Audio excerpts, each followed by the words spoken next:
Coming up in today's newscast, U.S. President Trump hints at the Mideast peace plan yet to come, Army officials summon an official investigation into IDF conduct on the Gaza border, and here's some advice: never stand between an Israeli and his shopping, and we'll show you why in today's show.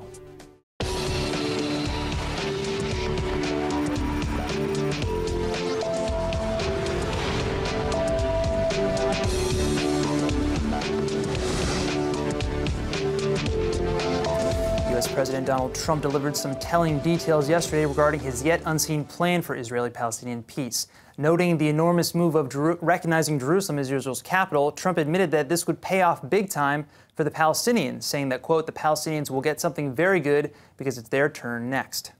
These comments were made at a campaign rally in Charleston, West Virginia, deep in the heart of Trump's most loyal voter base. But they arrived under perhaps the darkest cloud yet for the president's often turbulent administration, mere hours after two former Trump allies were declared guilty of federal crimes. One state away from Trump's rally, a Virginia jury found former Trump campaign chairman Paul Manafort guilty on 8 charges of bank and tax fraud, with the jury undecided on 10 other charges. Manafort led Trump's presidential campaign for several months in the lead-up to the November elections, and this marks the first significant win for special counsel Robert Mueller, who submitted Manafort's indictment while investigating suspicions that Trump himself colluded with the Russian government to win the 2016 election. Now, following that arrest, Trump has since downplayed Manafort's role in his own campaign and now says that this conviction has nothing to do with the Russian investigation. But the biggest news of the day was undoubtedly word that Michael Cohen, Trump's longtime lawyer and fixer, had entered a plea deal of guilty with the FBI, effectively flipping against his former boss. Cohen appeared in front of a federal judge within hours of the Manafort verdict, declaring under oath that the president had instructed him to commit campaign finance violations to pay off a former Playboy model and porn star Stormy Daniels. Now, the Justice Department is unlikely to press these particular charges against the sitting U.S. president, but the admission, along with whatever information Cohen now seems poised to present to prosecutors or even the FBI, do seem to suggest dark days ahead for Trump's legal woes. The president has consistently denied knowledge of any such campaign finance breaches, but with 2 of Trump's closest collaborators now branded as criminals, Trump's accusation of a baseless witch hunt seems less realistic than ever before. The Ayalon Highway is one of the central through lines of the city of Tel Aviv, and work on a massive new bridge over that highway was set to begin in mere weeks. In an effort to keep traffic down during the work week, construction was scheduled to take place across 6 consecutive weekends. While following intense ultra-Orthodox protests that this work would desecrate this Jewish Shabbat holiday, all work has now been suspended. Israel's transportation minister has ordered crews to find another way to build the bridge during the week. And with me now to discuss this matter is Shaked Hasson, Public Advocacy Director at Israel Chofshit, and Aryeh King, a member of the Jerusalem City Council and chairman of the United Kibbutz Movement. Thank you both so much for joining us. Thank you. So there's a lot to unpackage here. Why is this necessary? Why is it not necessary to have work on Shabbat? Please. So I think it's very, we hear it all day long in the news. Because of that construction, if they will happen during the week, people cannot go through Ayalon, which is the most central highway of Israel. People use it every day. We have traffic on that road anyway. Yep. So think about blocking it. Now, Katz, the Minister of Transportation, said that they need to find a solution to close it only at night. The professionals said that there is no way to close it to less than 21 hours in a row. Right. So there is no way to actually build the bridge without closing it for more than a day. Right. So what are you going to do? Are you going to tell people to skip work for a few days just in order to build a bridge, or are you going to build it on Saturday? We saw that they already got the approval, but the Minister of Transportation took it away and said, oh, sorry, we cannot because of the pressure of the ultra-Orthodox members of Knesset and politicians and rabbis, of course. Right. How do you feel? I feel very comfortable, and I admire the decision that Minister Katz gave today, because he is aware and he is sensitive to one of the most important, I would say, things in Jewish life, and this is a Shabbat. It's a special day that we keep, and we should keep personally, and when we're talking about the Jewish state, we should also keep it in the public arena.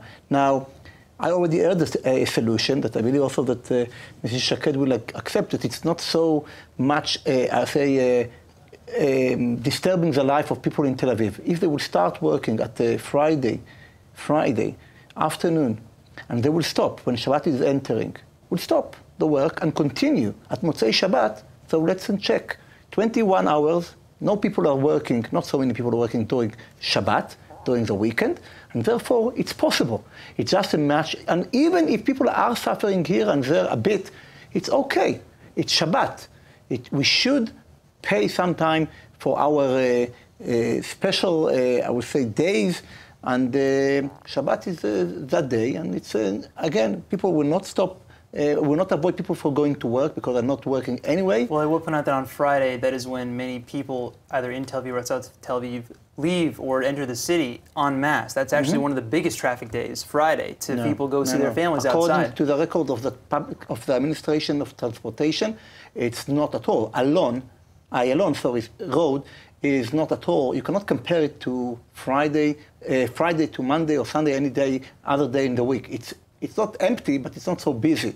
Now, I'm not talking about to block the road from Friday morning, but from midday, 12 o'clock, 11 o'clock, until Shabbat is entering, it's about 7 o'clock, and then continue at 7 o'clock at night till Sunday morning, and here we are without disturbing so much people. We have to put some things on the table. First of all, Shabbat is my day as well, and it's important to me as a secular, as it's important to religion people that keep Shabbat. The only difference is that I also go on the road on Shabbat. And that's part of the difference. Yeah, let's not get into what is to keep Shabbat. But Shabbat is important to me. I don't think we need to cancel Shabbat in Israel. But there needs to be a way for people who don't keep Shabbat, who go to the road, who work, do other things, to do it. And that's part of my way of living, and it doesn't mean I'm not Jewish and it's not important to me. And we have to put it, because I feel like it's always a fight of who owns the Shabbat. I own it as anyone else. It's also important to say that the professional people of the company that's supposed to build the bridge checked the options of what is the best option to do it, what is the most effective thing, what will cost less money to the country. Eventually, those things cost money. And they figured out that the best thing to do will be to block it on weekends, a whole weekend. I understand what you're offering, and I don't say it's non-optional. But we need to remember the thing here. We are talking about money, we're talking about people's life, and someone make decision not according to what's best for Israel people, for the majority of Israel people, but by political pressure that he gets from some parties and some people. And that's a problem. I just want to add to that, we looked into how many of this is construction workers that will be doing the physical work, which is where the outrage comes from. The majority of construction teams in Israel, they're foreign workers, they're non-Jewish. So really, they would not be violating the Shabbat because they're not of that religion. So why should it be postponed? It's not the issue. If how many of them are Jews and how many of them are not Jews. The issue is as a state, as a country. It's a message to ourselves and also to other nations that we have this special day that God gave us to keep, and as a Jewish nation, it's a minimum that we could do. It's not a lot. It's a minimum. Now it's not again if it's a matter of money. It's not saying that if they will stop the work, so people will be forced to keep Shabbat. No, you can continue driving to your friends or to visit your family members with your car. But I won't get to my work. But nobody is working during this weekend. Any weekend. Well, but in Tel Aviv, many businesses but stay open on the weekends. But even so, look, I stayed for Shabbat in Tel Aviv, not many times, but when I was there, I saw streets are empty.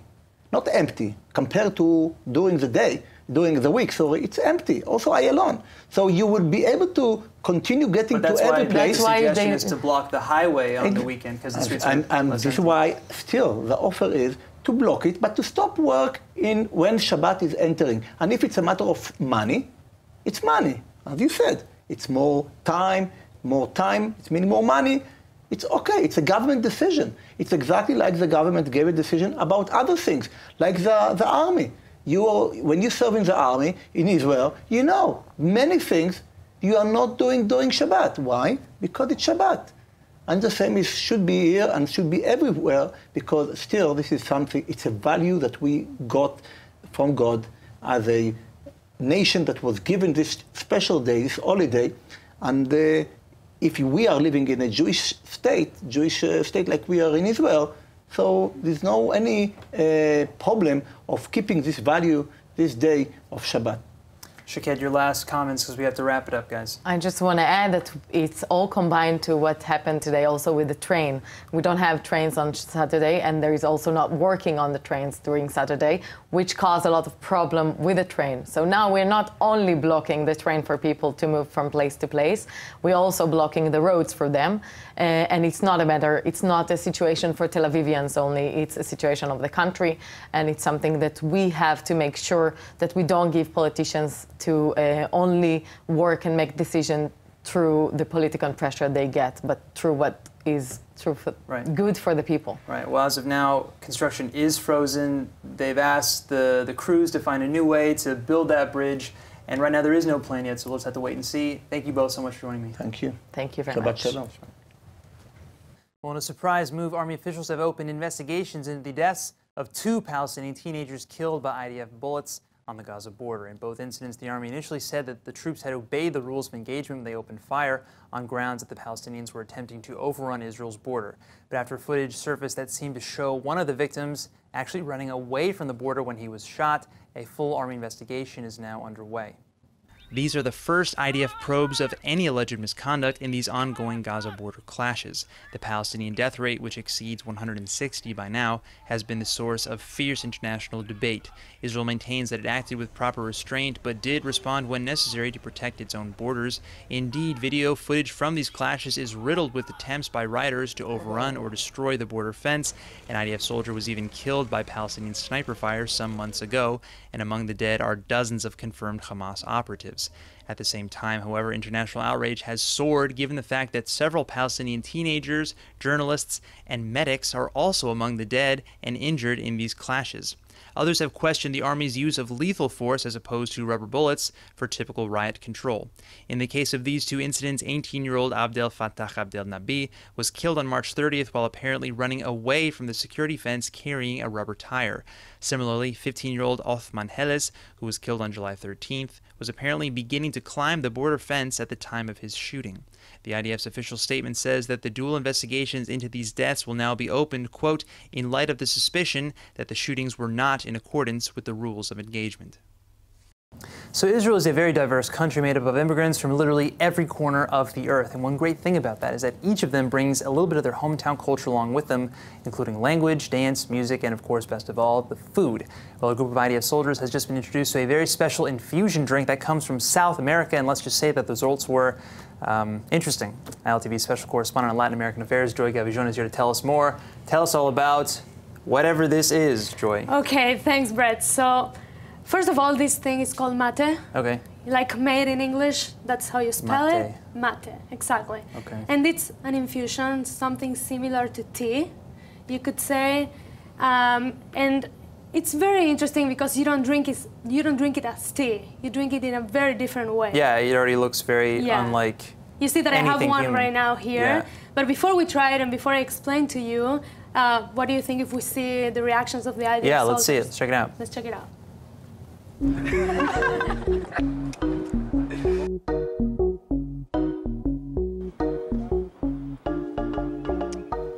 וואו. כן? וואו, איזה דבר טעים. מה זה?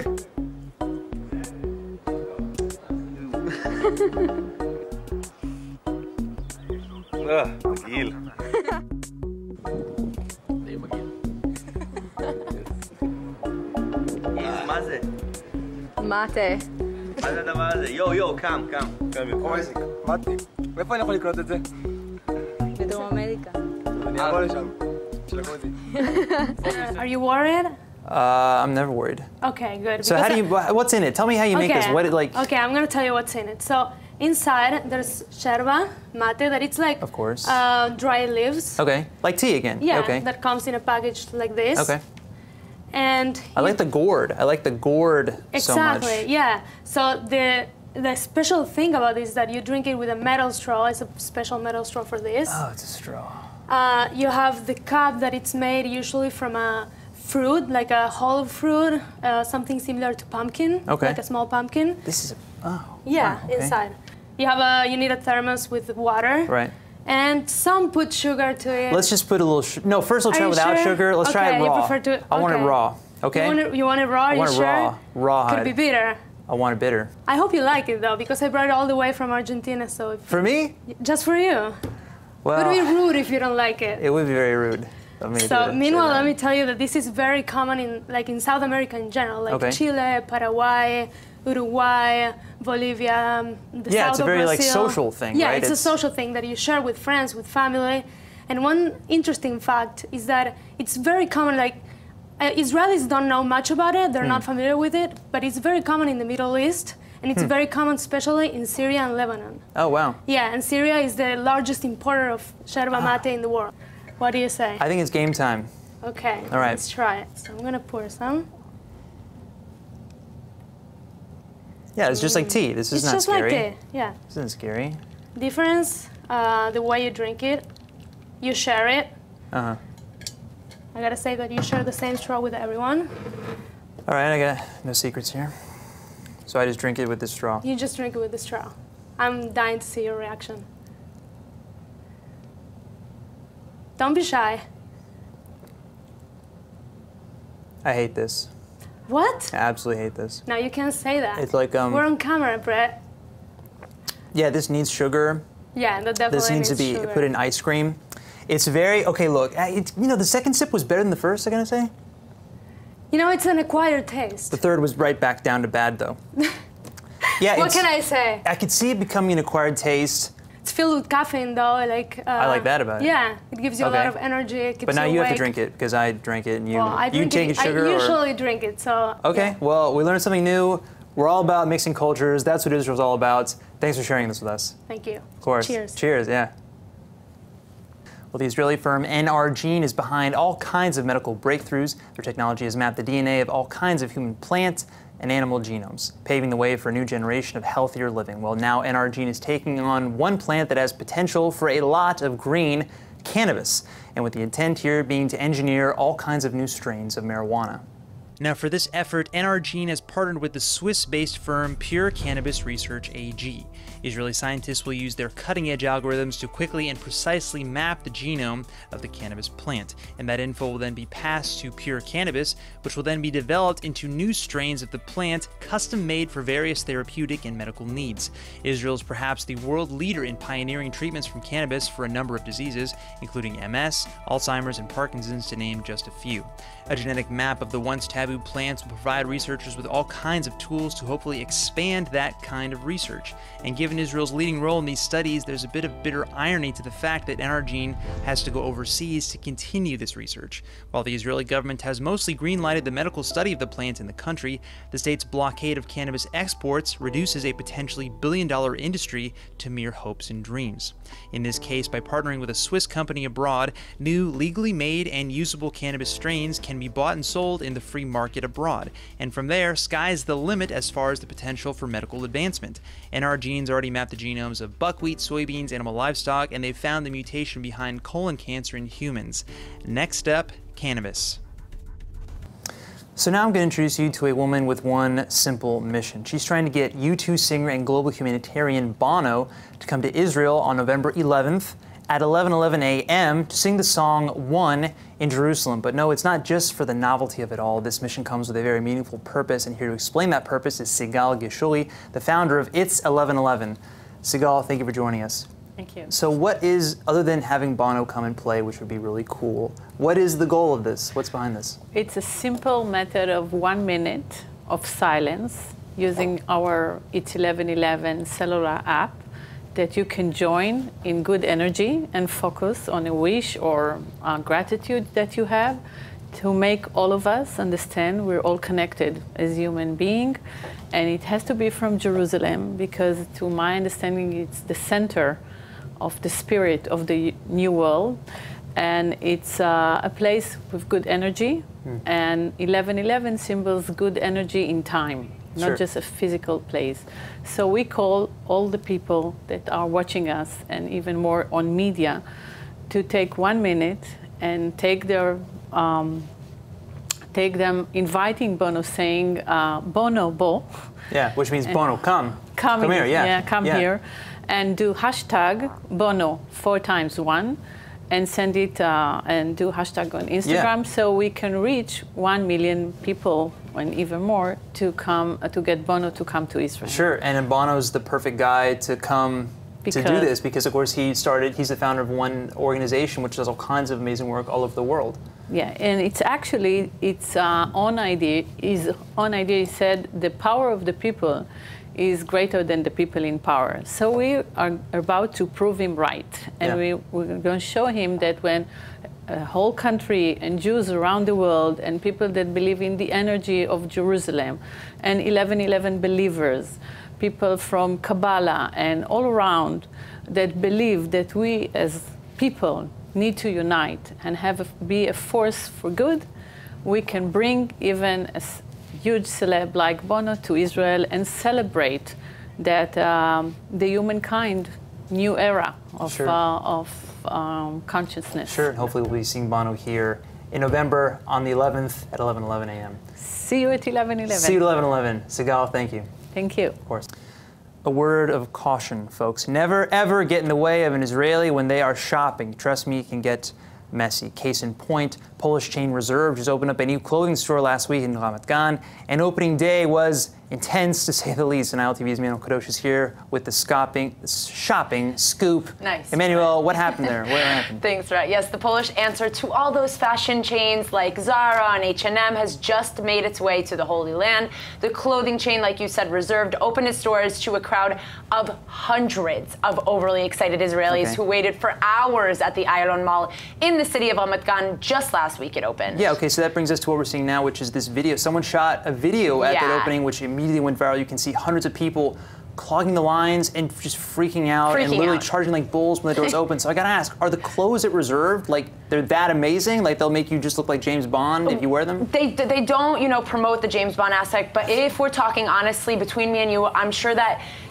as very probable situation for some people that get really excited about international companies, clothing companies that come to Israel and finally make their way here. Yeah, I just remember what it looked like when Urban Outfitters opened up here. That was just absolutely insane, but that's not the case for Reserve. The brand was offering the first 200 customers to make their way to the checkout counter with a purchase of over 200 shekels, a free flight to Europe. So, it's only natural that customers were anxiously waiting for the doors to even open and charged at full force once they open, just to be the first 200. Okay, so that means the company wanted this video. Okay, you're also telling me that people just grabbed, I guess, random stuff off the shelf just to get to the checkout immediately and get their free flight.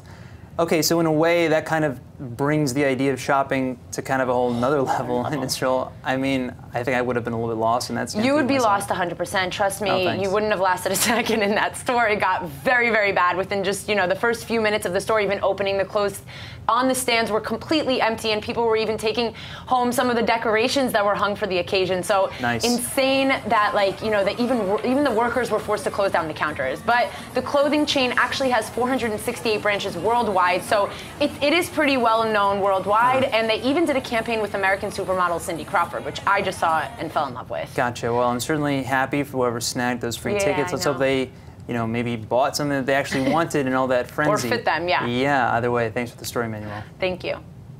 And now for our Hebrew word of the day. Well, earlier you watched me drink an Argentinian drink that reminded me kind of tea, and yeah, I totally hated that. So today's word is te, which is how you say tea in Hebrew. So some people are coffee people, others are te or tea people. I'm a coffee person anyway, but te people always tell you that a cup of te is actually way, way healthier for you than your average cup of joe. Some te can help you fall asleep, other te can help you relax, and a nice hot cup of green te can help you actually stay awake.